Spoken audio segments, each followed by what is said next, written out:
ألا بذكر الله تطمئن القلوب. میرے بھائیوں، وعدہ نصیحت مجھے اور آپ کو اپنے دل کو کرنا ہے اور اپنے گھر کا ماحول بنانا ہے کہ ہم کس طرح سے اپنے ماحول کو بنا سکتے ہیں، کس طرح سے ہم اپنے ماحول میں تبدیلی لا سکتے ہیں. یہ تو صحابہ کی اولاد کی انہوں نے کیا تھا اور صحابہ کی اولادوں نے کیا تھا. پہلے سب سے پہلے یہ کہ اللہ کے دین سے محبت، اور دین سے محبت کب ہوگی؟ جب ہم دین کی اہمیت کو سمجھیں. اور میرے بھائیوں، یہ بات اچھی طرح سے یاد رکھ لو، میرے اور آپ کے امام حضرت امام ابو حنیفہ رحمۃ اللہ علیہ، جن کے مسلک پر دنیا کے 75% مسلمان عمل کرتے ہیں، اس لیے ان کو امام اعظم کہا جاتا ہے. ایک مرتبہ ان کی ظہر کی نماز قضا ہو گئی تو آپ رونے لگے. لوگوں نے پوچھا کیوں رو رہے ہو؟ کہا کہ جب میرے بیٹے کا انتقال ہوا تھا، سارے بغداد نے آ کر مجھے تسلی دی اور تعزیت کی کہ حضرت آپ غم نہ کریں، ہم آپ کے ساتھ ہیں، اللہ آپ کو صبر دیں گے اور مزید اولاد عطا فرمائیں گے. لیکن آج جب میری نماز قضا ہو گئی تو کوئی مجھے تسلی دینے والا نہیں. یہ ہمارے ہر گھر کا موقع. مہمان آ گئے ہیں، پہلے کھانا کھلا دو. کہیں جانا ہے، پہلے وہاں چلے جاؤ، بعد میں نماز ہو جائے گی.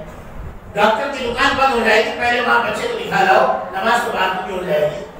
جب ہمارے اعمال میں اتنا تصور ہو جائے روزمرہ کی زندگی میں، تو پھر جو ہے ہمارا عمل جو ہے وہ عمل نہیں، بلکہ ہمارا عمل جو ہے وہ ایک اتنے گھٹیا درجے پر چلا جاتا ہے کہ اس درجے کا کوئی سوال اللہ کے یہاں نہیں رہتا. میرے بھائیوں اور بزرگوں، جو حالات ہیں وہ آپ کے سامنے ہیں، اور ان حالات کو تبدیل کرنا یہ میرے اور آپ کے بس میں ہے.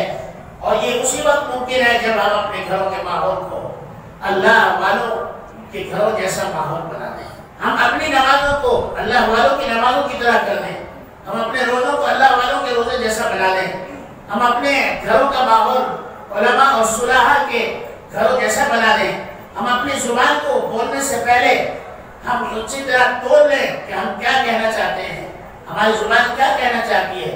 پہلے سوچ لو، بعد میں بولو، تاکہ یہ جو فرشتے لکھ رہے ہیں یہ ہمارے اعمال کو لکھنے پر سوچے، مجبور ہو جائے کہ ان کے پاس تو کوئی لفظ ایسا ہے ہی نہیں جو گندا لفظ ہو، جو اللہ کے حکم کے خلاف ہو، جس کو اللہ نہ پسند کرتے ہو.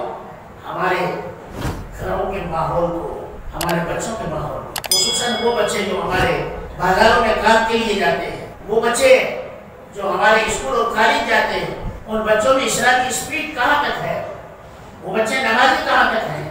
سچ بولنا ان سے آتا ہے یا نہیں؟ وہ اپنے ماحول سے نکل کر وہ کس ماحول میں رہتے ہیں؟ آیا وہ آزاد ہو جاتے ہیں اور خوف خدا اور خوف رسول ان کے ساتھ رہتا ہے یا نہیں؟ اس بات کا ہمیں پتہ لگانا ہے. بھیج دیا اچھی طرح سے، جیب خرچ بھی دے دیا، داخلہ بھی کرا دیا، لیکن ہم نے سال بھر تک یہ پتہ ہی نہیں لیا کہ ہمارا بچہ باہر جا کر کیا کر رہا ہے. میرے بھائیوں، یہ خرچ اور یہ سالانہ جتنا بھی آپ نے اس پر خرچ کیا ہے، اس کی کوئی اہمیت نہیں ہے جب تک کہ وہ بچہ آپ کے دین کے تابع نہ ہو جائے. آپ کے دین کے اگر تابع ہوگا تو وہ آپ کے بھی تابع ہوگا، آپ کی اہلیہ اپنی ماں کے بھی تابع ہوگا، اپنے بزرگوں کے بھی تابع ہوگا. اور جب وہ دین سے غافل ہو جائے گا، باغی ہو جائے گا، تو سب سے پہلے آپ سے باغی ہوگا، آپ کا نافرمان ہوگا. اور اس بات کو ہمیں سوچنا ہے کہ ہمیں آئندہ نسلوں کو باغی بنانا ہے یا ہمیں دیندار بنانا ہے. اللہ تبارک و تعالی ہم سب کو عمل کی توفیق عطا فرمائے. وآخر دعوانا